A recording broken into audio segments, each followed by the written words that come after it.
G'day, Olaf Popo. So what would a basic structure like this cost to set up? So this refers to my video that I did quite a long while ago about the tax structures used by the rich, famous and wealthy.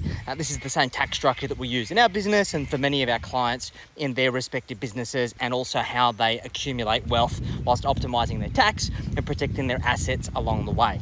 Now, the costs are really going to depend on how much of that you're going to implement. But as a general rule of thumb, most businesses and most business owners are typically going to have a proprietary limited company that they're going to trade from, and the basis of that is that essentially they're probably doing over $300,000 a year in revenue and kind of over $150,000 a year in profit. And when they're at that point, it makes sense for them to have a proprietary limited company because of the tax planning benefits.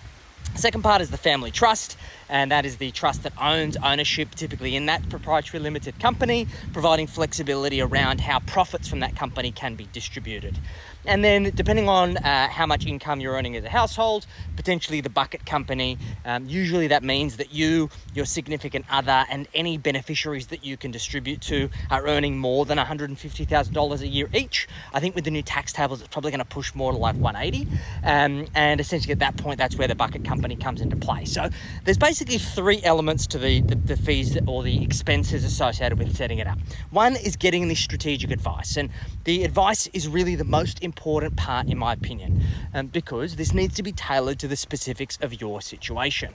So a good tax advisor will sit down with you and your family, your business partners, understand what it is that you're trying to achieve, understand the complexities and the risks of your specific situation, and then make a recommendation around the appropriate tax structure, which would include what you need now and also future targets or milestones that would need to be achieved for additional complexity to be added.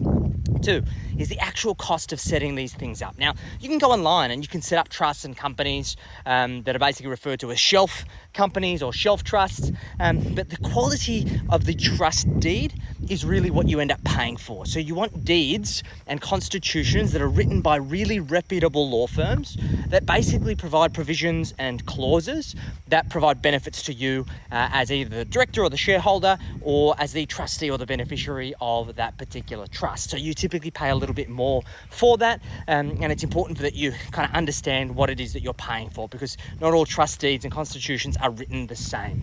And then the third part is the ongoing compliance. What are the requirements for financial statements and tax returns on an annual basis? So as a general rule of thumb, for each of those entities that you set up, you're probably going to spend about $2,000 to $3,000 each, and around about the same each year, depending on the complexity. Now, of course, if you have a company that's set up and you do nothing with it, or you have a trust that's set up and there's no assets in it, it receives no income, then typically an accountant is on an annual basis going to submit a nil return, and that might cost you a couple $100, right?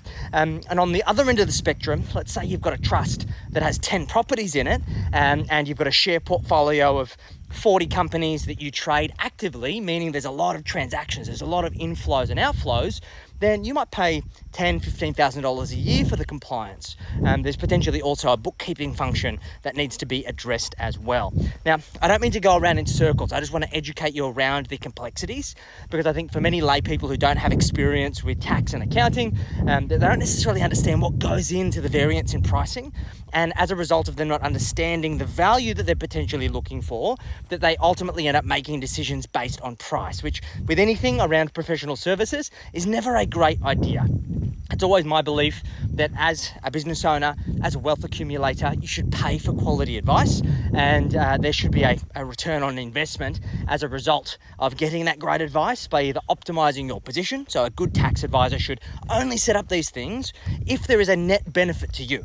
I recorded a video on this the other day, but really there's kind of three key considerations of those net benefits. One is tax optimization. So as a result of having the structure in place and the strategic planning that provides you, you actually end up paying less tax. So as a result, there's an immediate net benefit. Two, the insurance policy of asset protection. So as a result of setting up these structures, you have additional peace of mind and certainty around certain risks that may worry you, that may affect your sleep at night factor. And as a result of having these structures in place, you're happy to pay that price for that peace of mind. And thirdly, the ability to accumulate more assets through using the bank's rules against them. In other words, using special purpose vehicles to maximize your borrowing capacity, allowing you to accumulate more properties because of the bank's rules, essentially using them against them. All of these things need good advice. So I hope this answers your question. Any other questions? Let me know in the comments.